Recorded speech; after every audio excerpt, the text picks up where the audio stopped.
You're tuned into the It's Real podcast with your hosts, Kayla, Kallander, and Andrew Yagi. Each week, we'll talk about what happens behind the scenes working full-time in real estate and share with you real-life stories, our successes and failures as we work to help consumers and industry professionals reach their real estate and real-life goals. Here we go. It's episode 102. We're moving into the hundreds. How you doing, Andy? I'm doing great. Just sunning myself here through my office window. How are you, Kayla? Oh my gosh. I literally was standing outside facing west in our kitchen the other day. And I'm like, oh my gosh, like I can feel the sun. It's amazing what it does to us Midwesterners, right? Like we've been cooped up for too long, man. You actually know where west is? Like if I took you out of your office, could I say, hey, point me west, Kayla? Why do you ask that?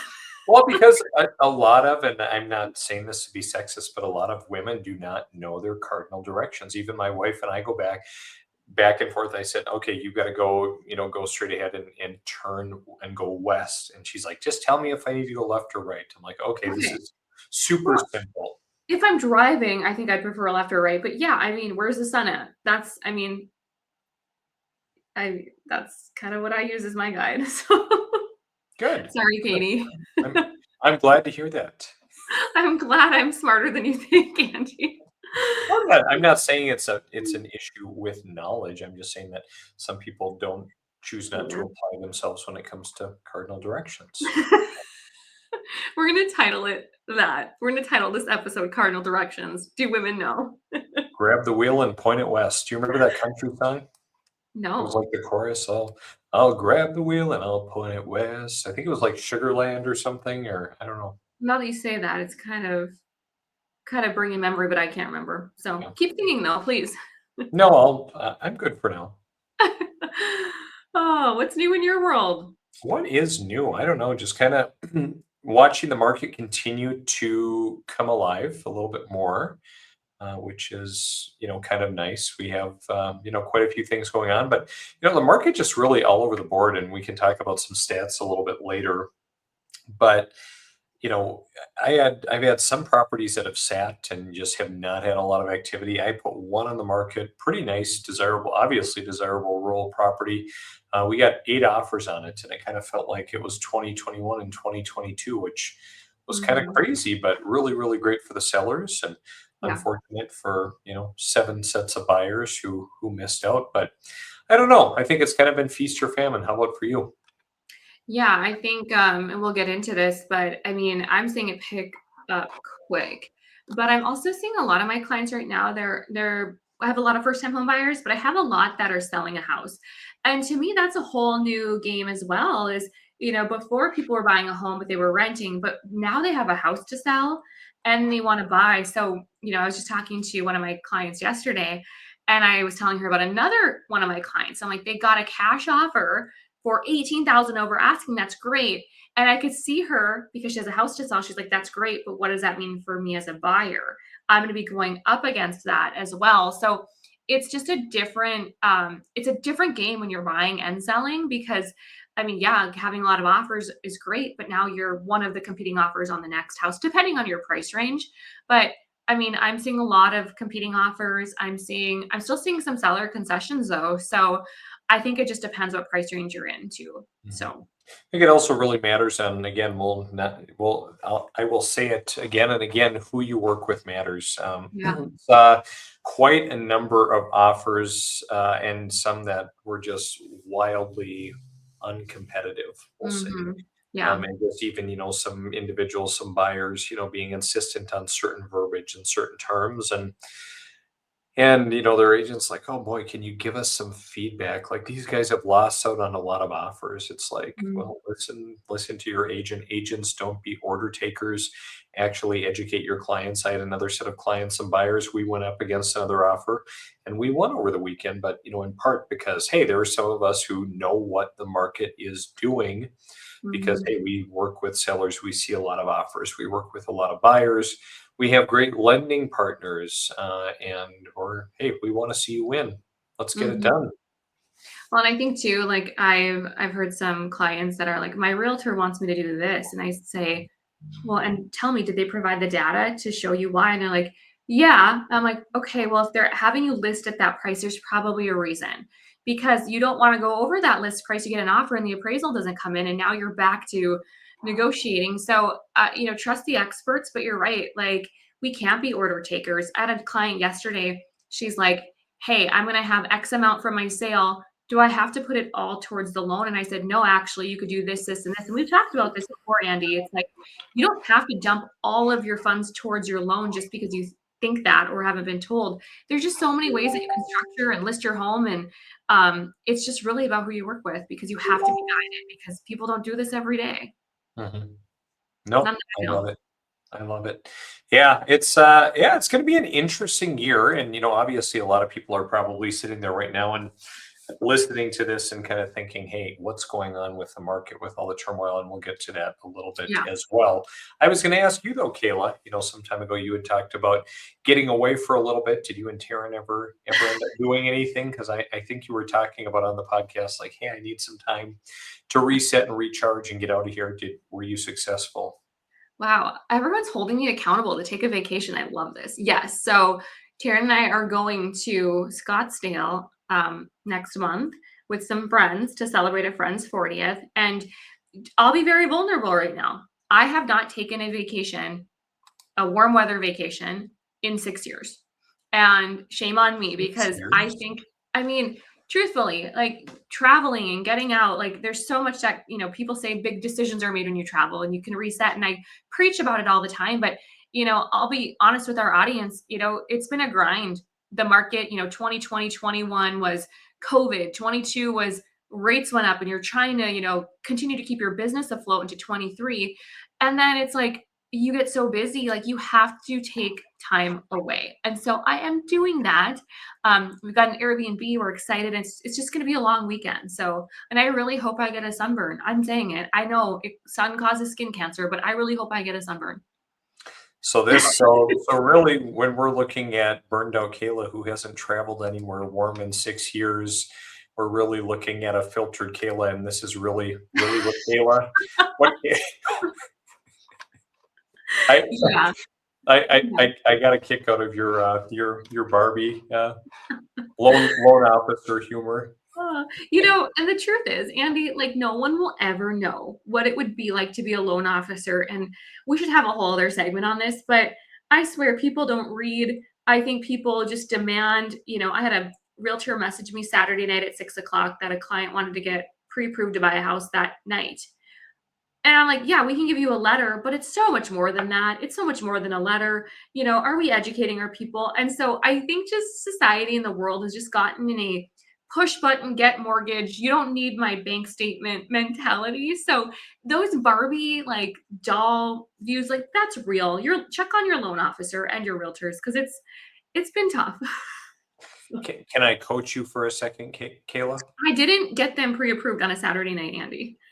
Well, that's good. I was just going to tell you that I think one of your fatal flaws, and you know what, maybe behind the scenes makes you look like Barbie, is the fact that you're too much of a people pleaser. Yeah, and you're you right. don't want to let anyone down. And hey, I've been there. I'm coming from that. I'm a recovering people pleaser, and now that we're in a great spot in our business and have 5 agents, working on our team. And as I sit here, I coach them frequently on the fact that you don't have to be everything to everyone. Most people who even talk to you are probably not going to use you.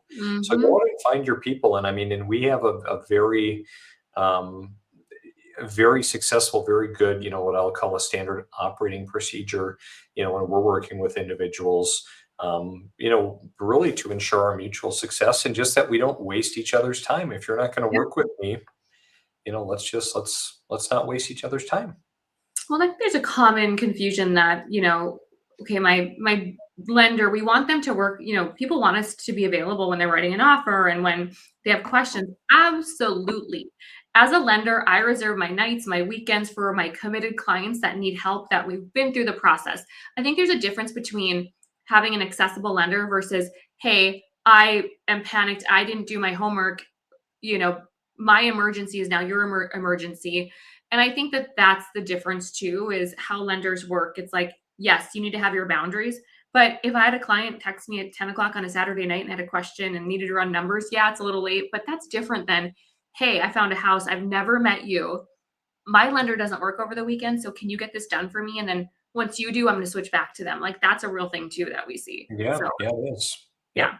We've had, and that's the tough thing, because every once in a while you do have to roll the dice on someone. And You do. even over the course of the last week, even someone that I knew decently well, we, rolled the dice on, and then they turned around to use another agent to put together an offer. And I always, after I, get past my initial moment, I chuckle a little bit, and it's like, hey, everyone's got to do what's best for them. Yeah. But it just helps reiterate why we have the process that we have, and increasingly are making no exceptions for it, because people will use and abuse you and have no respect for your time. Oh, 100%.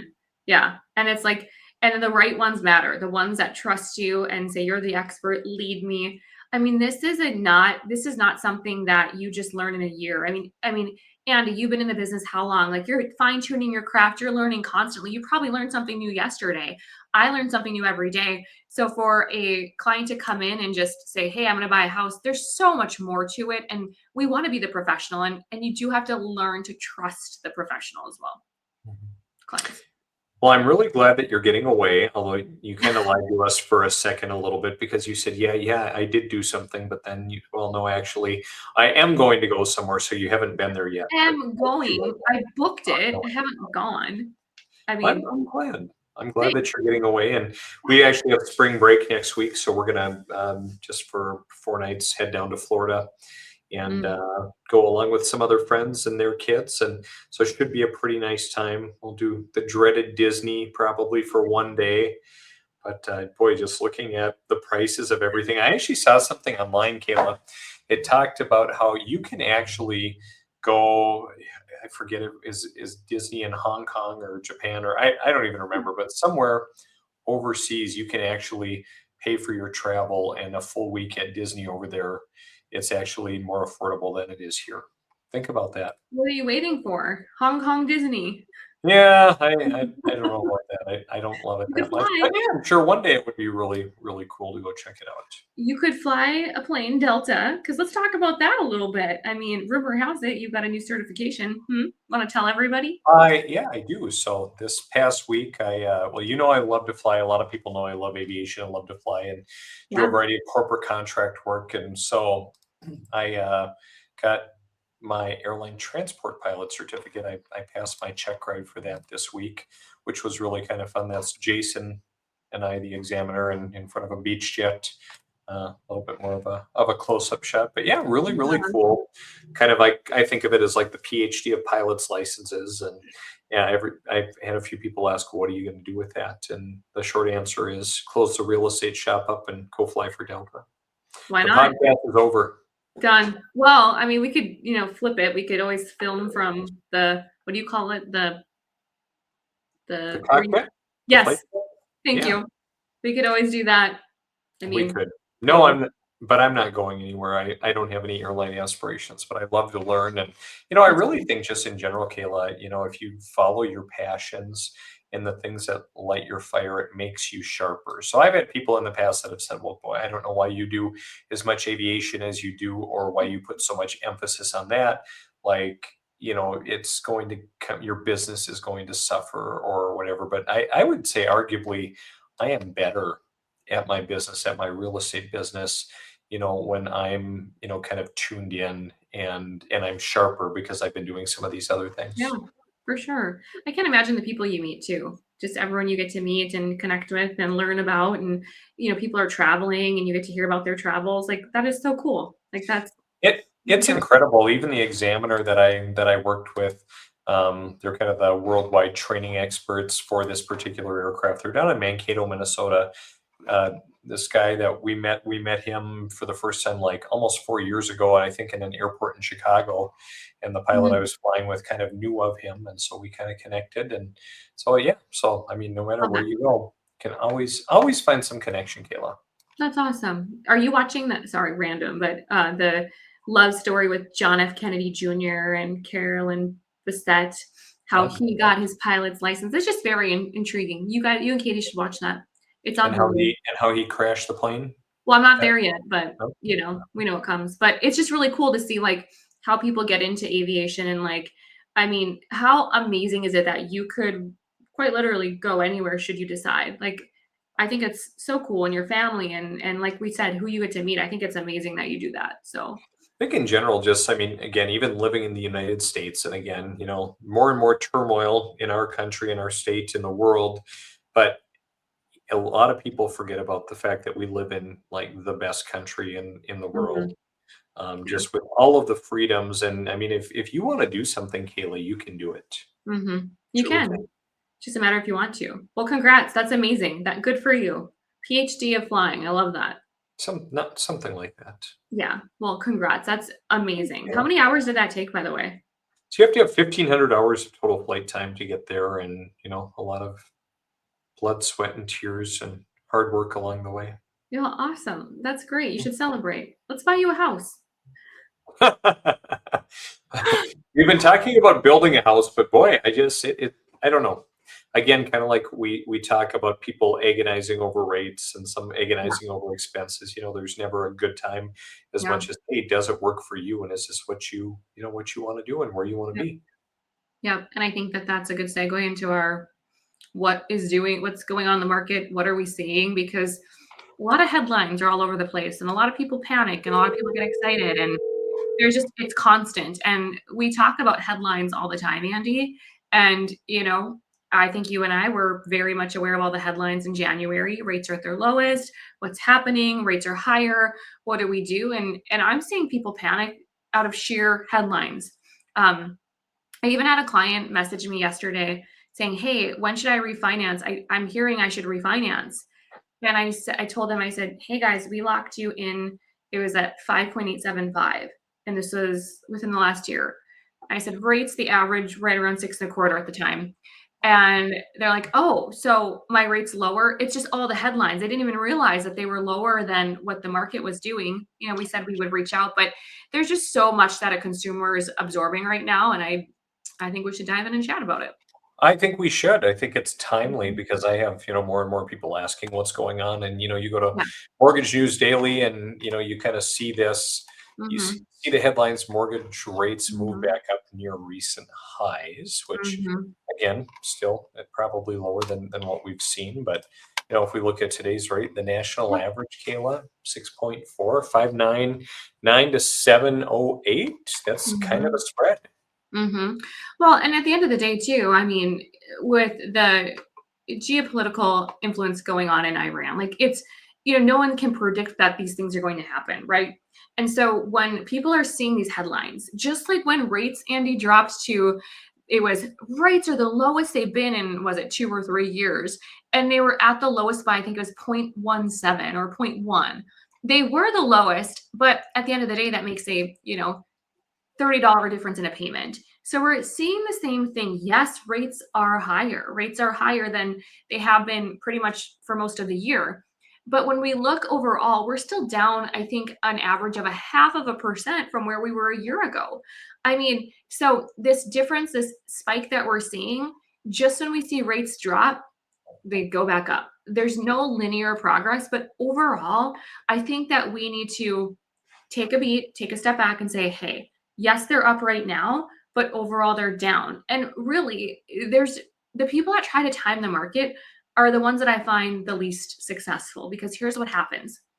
Rates dipped to 599 for a hot minute on January 9th.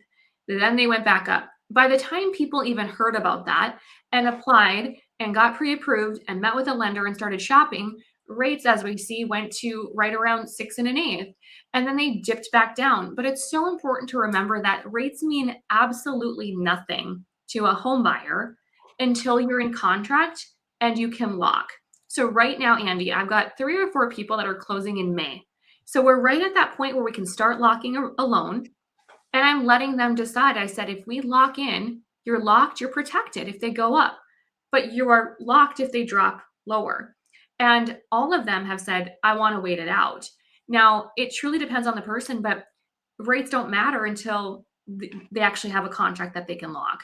So I think it's just important. My messaging is, yes, they've tipped up. They're up a little bit. Overall, they're down from last year.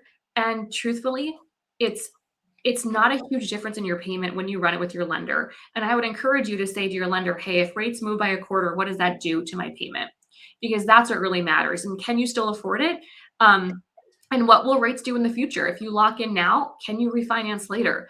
I mean, rates are always going to be moving, but we cannot let it cause fear. And I'm seeing a lot of that even in the last week. So that's my really long tangent, Andrew. I appreciate your rate. My rate rage. Your rate rage. You weren't ragey at all there. But what about this? I mean, okay, everybody always asks about the Fed rate. So, they just met and they're holding things steady. Talk about that. What is that going to mean for the consumer, Kayla? For a consumer, obviously, we talk all the time. I remember back in 2021 or 2020, was it? The Fed's like, we're going to drop the rate to this. And everybody was like, my mortgage rate's going to drop. No, the Fed rates are not mortgage rates. So, people see that rates are going to remain, stagnant or stop. There's no more drops. Yes, they can move together, but that is not impacting what we're seeing with mortgage rates today. Iran, oil prices, like that is what's impacting rates today. The Fed keeping the rates where they're at, that is impacting things like your HELOCs, your car loans, your consumer loans, your credit cards, things like that. So ultimately, not tied together, but they can be correlated. There was some talk, speaking of credit cards and rates, that a push for kind of a cap on credit card interest of like 10% or whatever. Have you heard? Has that gotten any traction? Do you think that will get any traction? I think in general, I think it would be really helpful. I see people with credit card debt like you wouldn't believe, and I think it went back to a couple of years ago where prices continued to go up, and I think people were in this mindset of, hey, I'm just going to get by on a credit card. Things will kind of alleviate at some point, and it never did. So almost every client's credit I pull, there's a credit card, and some of the balances, Andy, I mean 20, 30,000, having a 10% rate versus 24 would make a huge change, but I haven't seen any reprieve from that at all. So time will tell, but that would be helpful. And how, tangent for another day, but 24% on your credit card. But here we are talking about 6%, 6.5% on a mortgage. Yes, it's more money. And it's a longer term, but the people that I see that are struggling, it's because of credit card debt. Do you still have a lot of buyers that are doing new construction in the Fargo market? Have a lot. Yeah, a lot are. I think half of our pipeline is new construction right now.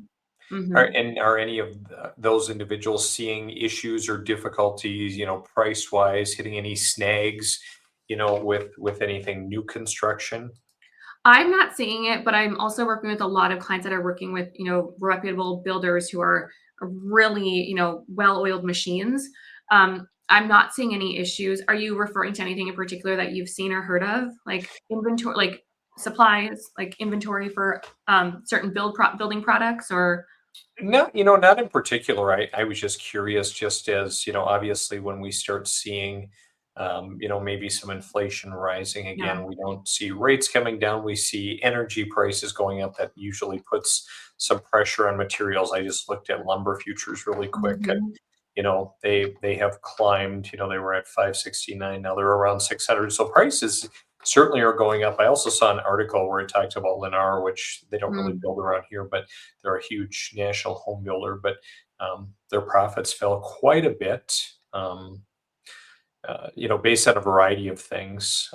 But just, a lot of pressure just with, everything going on in the economy. And I even look at, having some rental properties, having some friends that have landlords. I mean, there's an endless, demand for housing, and even for people to rent who just aren't able to get into housing. So I was just curious to see what you're seeing in Fargo.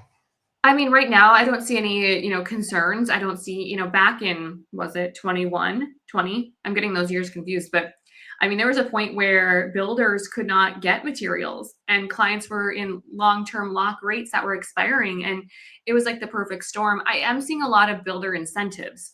So when you see builder incentives, you can't help but think the builder wants to get rid of, the inventory, because if a builder has model homes or properties, they're paying the taxes, they're paying the specials. I'm still surprised seeing, where I'm at. There's still a lot of lots available right now. And I can't help but think, gosh, the builder's paying the specials on that pond lot. And that's been available for 6, 7 years. So, I think at some point, builders are trying to get rid of any inventory that they have. So I'm seeing a lot of incentives. Mhm. I was just looking when you Which talk about looks inventory, I was just looking at some of the market stats because we haven't really looked or Mhm. talked stats. And would you say that you feel like, I mean, sales have been up overall in Fargo, or you've been doing more business, than the same time last year, or what are you seeing? Yeah, for sure. I feel like it's in just such a huge increase. However, I'm also seeing a lot of people refinancing too. So I have to remember last year at this time, rates were higher. So we weren't seeing as many refis, as many clients. And it's the same process. They go through the pre approval, they order appraisal, the title, they go through the same process, a little bit different. So we've picked up a bit of refi. So I'm seeing a lot of that too. But I feel like my business and my team were busier for sure. Sure. No, that's good. How I think about we've you? seen an uptick as well. Maybe not in gangbusters in terms of units, but Yeah. overall volume has been up. So we certainly can't complain. I was just looking overall at some of the stats here, like I said, and so like in Cass County, number of listings. I mean, it's down a little bit, but probably not majorly. And even homes are Mhm. sitting on the market a little bit longer. The median days on market 48, 68 this year, so about 20 days.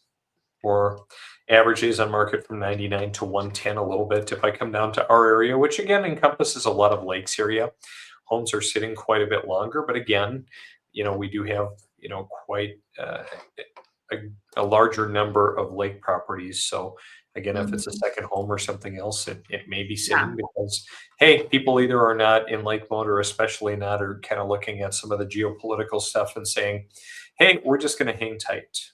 Mhm. So when those numbers come out, I saw there was like March. Is that based on where they're sitting as of today, like year over year? Is it compared to closed? Like how is it? Is it looking at actual March, like March 19th, like today?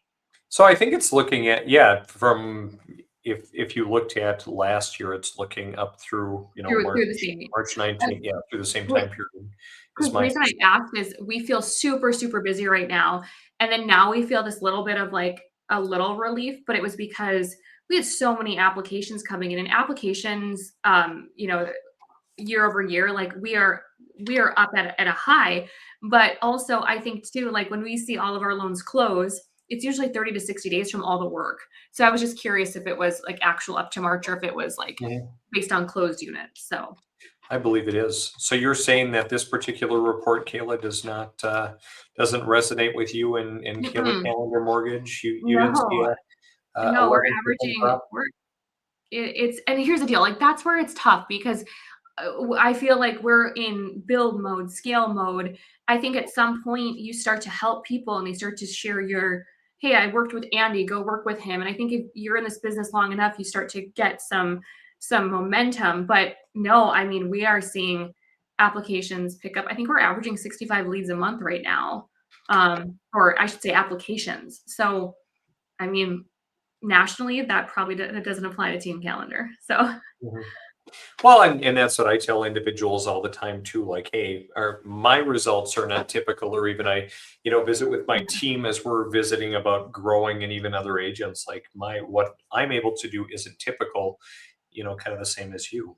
yeah. Um, but it's also good, again, the whole purpose of us having this podcast is to share our successes, our failures, things that we're learning, things that we're seeing. So even though Mhm. and again, it's really hard to be, to fully encompass the whole market because there are just so many Hard. variables. So hard. And we're not like the coast and we're not going to be like even Minneapolis, I think is a totally different ball game. And I think that we are in kind of our own bubble around here. But at the end of the day, it's like sometimes we'll see a huge shift and people will say the market's going to crash. I feel like Fargo-Moorhead and surrounding areas, it's like we're almost protected a little bit from that. So it's a good thing. Yep. It is. It Hmm. is good. Although some days I wish I was living down in Scottsdale as I'm sitting up here and I'm, when we were in Arizona about a month ago, and it's like, oh man, it's just so beautiful down here. more people, hypothetically more things to do, and just beautiful. But I'd probably be hating it in the summer too. Yeah, I know. They say it gets really hot. I'm like, yeah, I mean, just like when you auto start your car in the winter, they do the same thing in the summer. So, I Mhm. mean, teach their own. We probably get sick of it. We belong here, Andy. Right It's on. fine. I think we're where we belong, at least at this particular time in life, and we'll see where the future goes. I don't know. I'm really excited for the future, Kayla. A lot of people are, kind of talking doom and gloom with AI, and hey, Yeah, AI is coming for our jobs. Kayla, AI is coming for your job. I'm not going to need you. AI is going to mhm, be able to do everything you're doing. clearly. How do you feel about that? I think realtors are the ones that have to look out because if, well, the transactional realtors and lenders, if you are Yes. just opening doors and you are just handing over a pre-approval letter, yeah, I think AI could replace you.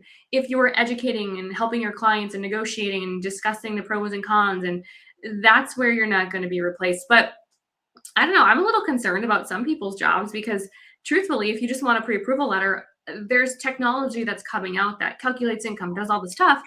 But if you really want someone to walk you through strategy and ideas, and I mean, that's not going to get replaced. But you never know. What do you think? I'm super excited. Yeah, I think in so many areas, those people who are not growing, who aren't investing in themselves, they're going to be in trouble in their current context. With that being said, I was listening to a podcast the other day, and it talked about something called the Jevons principle or the Jevons Jevin, paradox. Yes. tell me more. And it basically asserts that there are millions of unmet needs out in the world.